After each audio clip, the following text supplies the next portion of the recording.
This week on Jerusalem Dateline, Israel heads to early elections. Will Netanyahu win the race?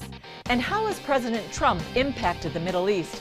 Plus, from Israel's 70th birthday to the U.S. Embassy move to Jerusalem, we'll take a look at some of the highlights of 2018. All this and more this week on Jerusalem Dateline.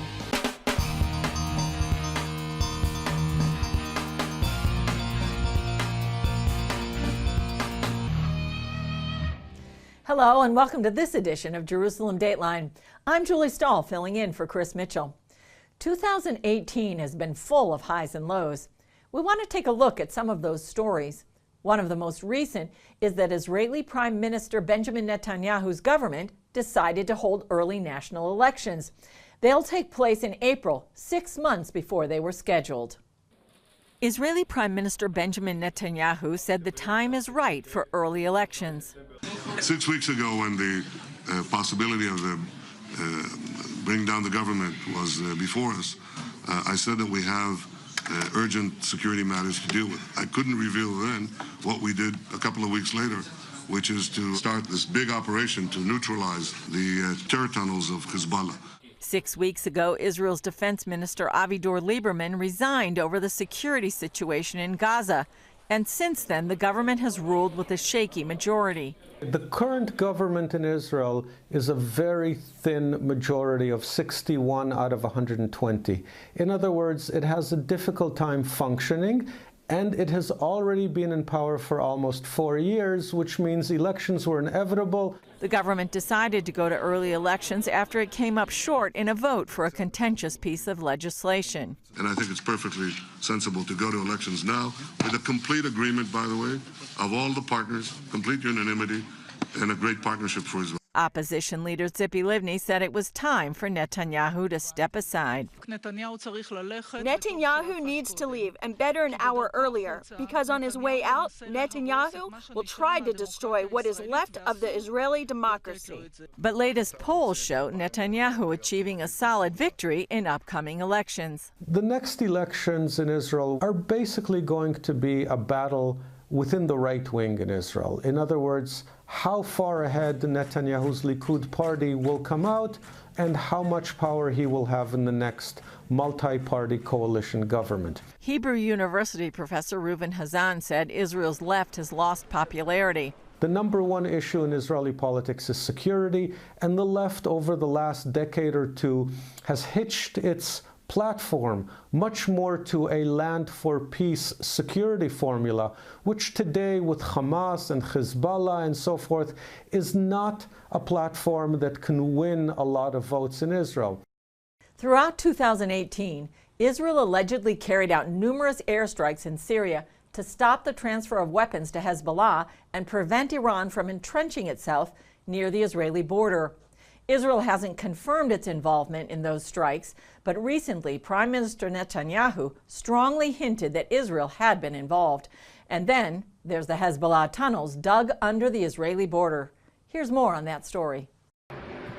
Speaking at an Israeli Air Force graduation ceremony, Netanyahu said Israel is already fighting Iran inside Syria. We're not prepared to accept the Iranian military entrenchment in Syria, which is directed against us. We'll act against it vigorously and continuously, including during the current period. I've said that we will not be deterred from doing what is necessary. Reports from Lebanon said Israeli planes targeted 3 positions that are arms depots for Hezbollah and Iranian forces based in Syria. Netanyahu said there wouldn't be a shift in Israel's actions because of U.S. troop withdrawal from Syria. President Trump's decision to withdraw the American soldiers from Syria will not change our policy. We're standing steadfast on our red lines in Syria and everywhere else. In a surprise visit to American troops in Iraq, President Trump said despite the U.S. pullout, Israel could take care of itself. And I spoke with Bibi. I told Bibi, and we give Israel $4.5 billion a year. And they're doing very well at defending themselves, if you take a look. But we'll be there for Israel. We'll always be there for Israel. I'm the one that moved the embassy to Jerusalem. Netanyahu also said as part of Israel's effort to preempt attacks, it would continue to destroy Hezbollah tunnels. The IDF announced it had discovered a fifth cross-border tunnel. It provided this footage of the inside of the tunnel and IDF work on the outside of it. The IDF also warned residents in Arabic by loudspeaker to leave the area and notified UN troops before blowing up the tunnel. The UN has said the Hezbollah tunnels are a violation of UN Resolution 1701. Coming up, Trump's impact in the Middle East.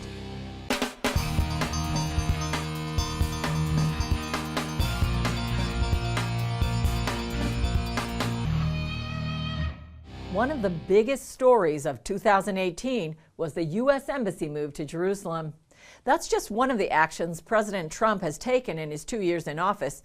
And as CBN's Middle East Bureau Chief Chris Mitchell reports, some observers say Trump has made dramatic progress towards changing the Middle East. From Iran to Saudi Arabia and beyond, President Donald Trump has put his stamp on the region. What a glorious day. Remember this moment.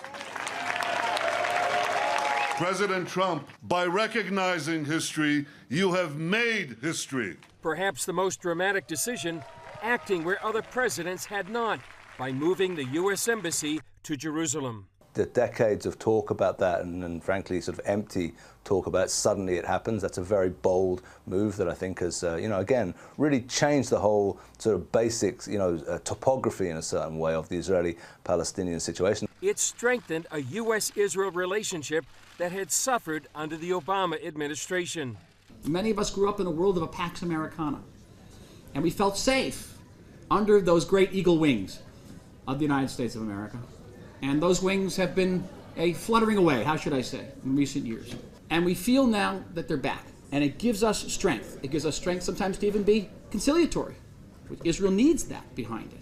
The next step, isolate Iran by pulling out of the questionable nuclear deal. The exit from the JCPOA, from the nuclear deal with Iran, the very major watershed moment, which I think announced what we've been discussing, i.e. announced the beginnings of a much broader process to roll back Iran that's been allowed to roll across the region unopposed over the last decade. The decision to confront Iran also began to reverse a trend.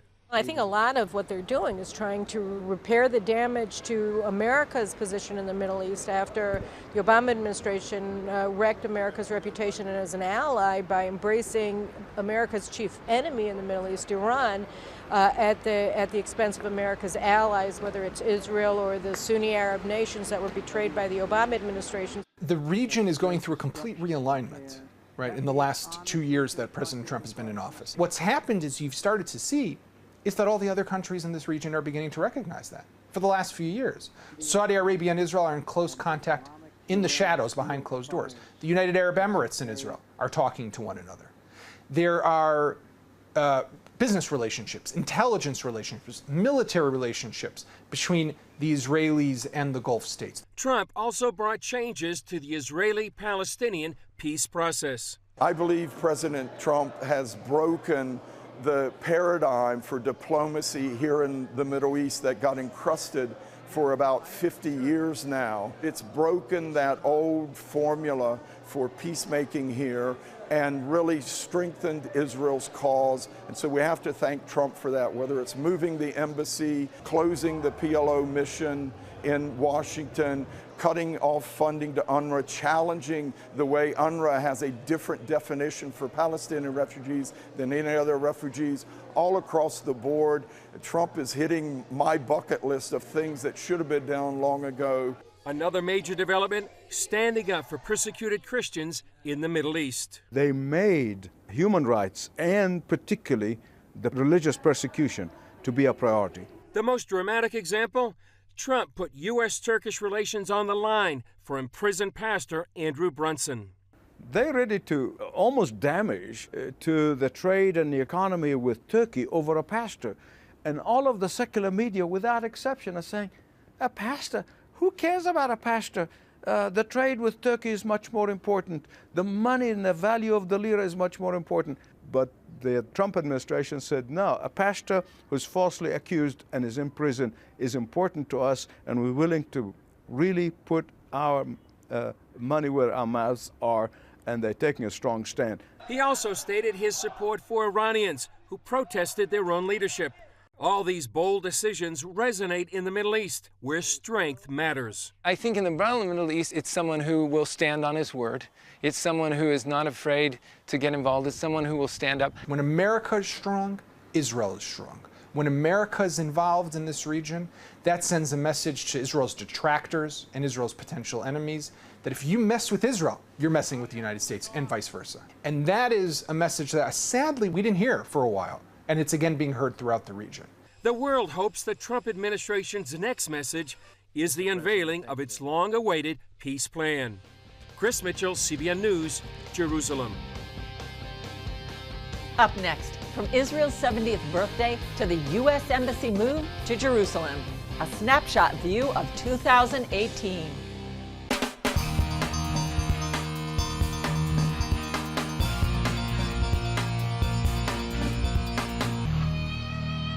"2018 was a full year. We've put together a snapshot of some of the stories that were unusual and important." Israel's national celebration wove a theme of technological progress and survival through 7 decades of its modern history.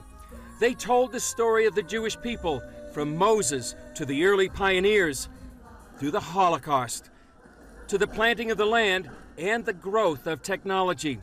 They said the rebirth of their nation was where prophecy became their reality and the answer to their prayers. Treasury Secretary Steven Mnuchin unveiled the seal, and Ivanka Trump introduced the new embassy.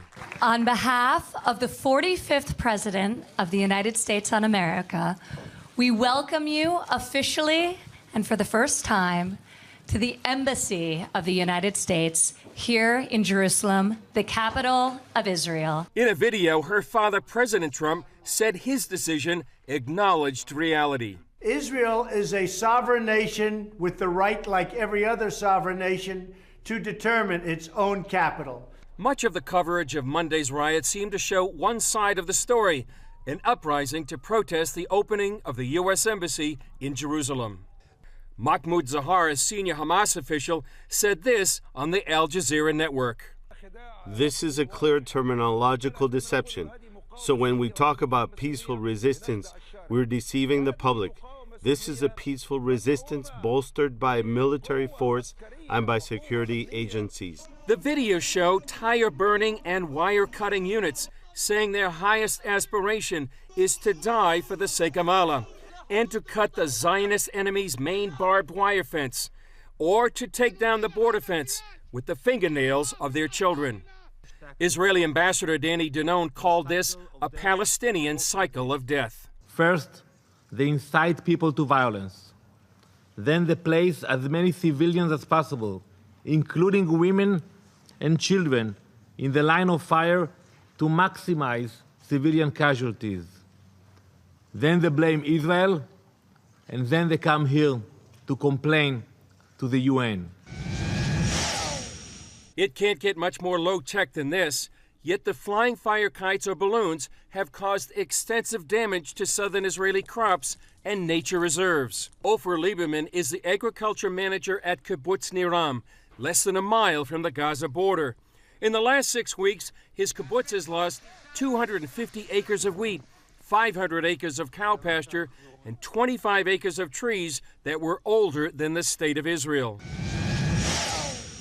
Well, tonight I'm here to tell you one thing. Iran lied. In a well-planned primetime expose, Netanyahu unveiled thousands of files and documents taken straight from Iran's secret atomic archives. We've known for years that Iran had a secret nuclear weapons program called Project Ahmad. We can now prove that Project Ahmad was a comprehensive program to design, build, and test nuclear weapons.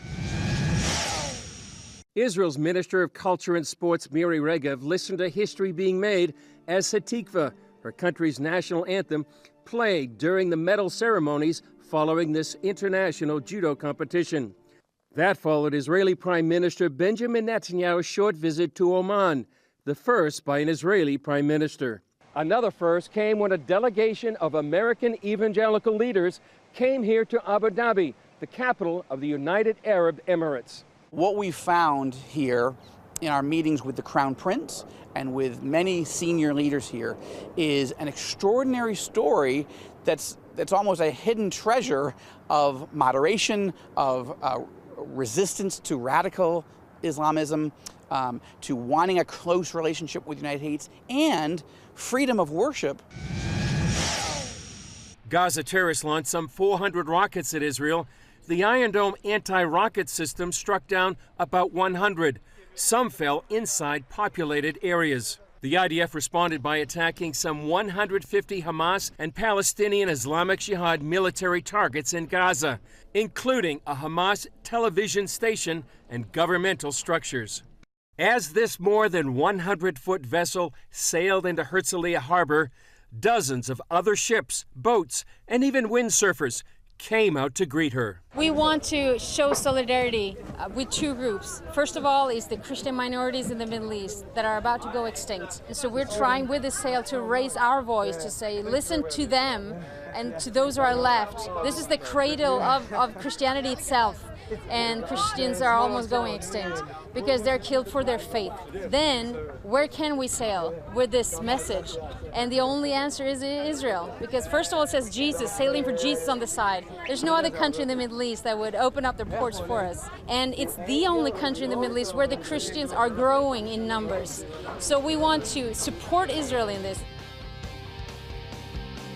Still ahead, Israeli Jews helping Christians to help Muslims.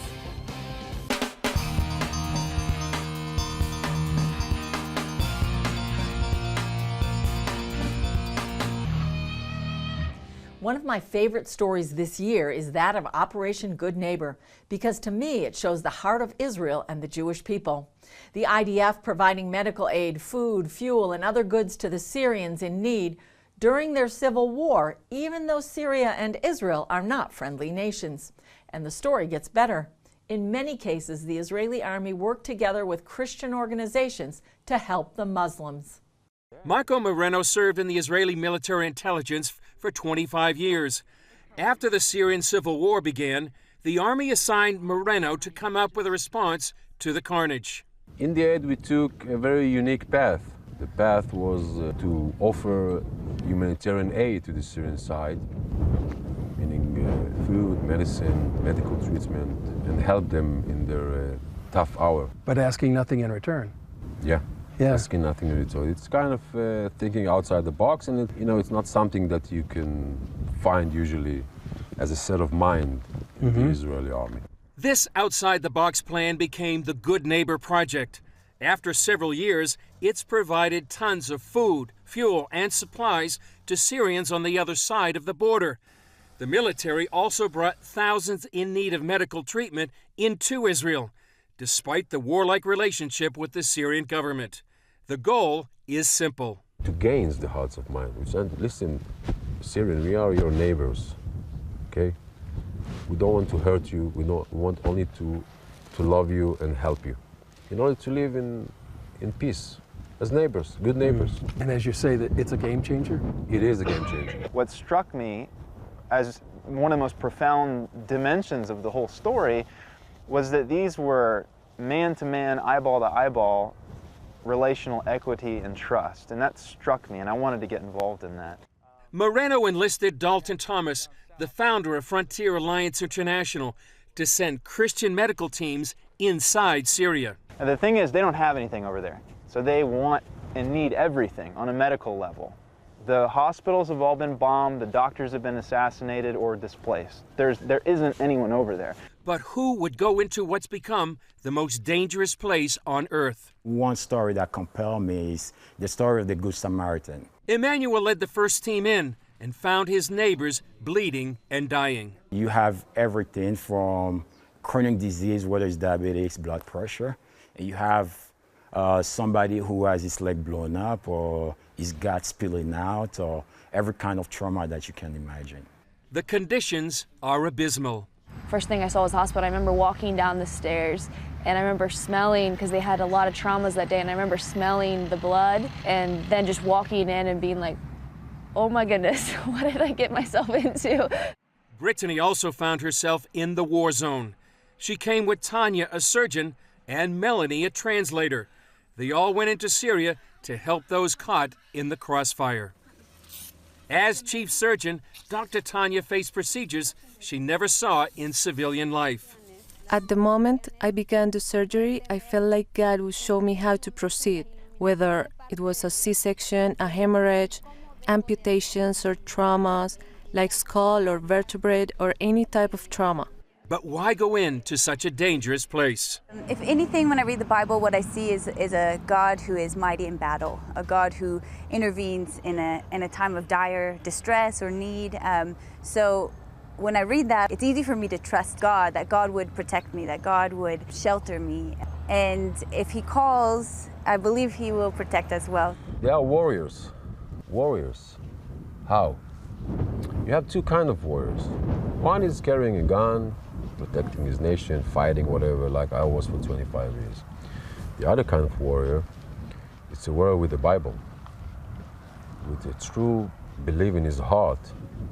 In order to serve the Lord, he needs to do what he needs to do. Syria, it's the dangerous place on earth. Everything can happen in Syria, everything. And they live in bad houses without hot water, bad food, they don't have any toilet, sleeping sometimes on the ground, but they are believers. They're doing it because they love Israel, because they love Jesus. Chris Mitchell, CBN News, the Syrian-Israeli border. Thanks for joining us. Remember, you can follow us on Facebook, Twitter, Instagram, and YouTube. I'm Julie Stahl. From all of us here at Jerusalem Dateline, we wish you a blessed, healthy, happy, and God-filled new year. We'll see you next time and next year on Jerusalem Dateline.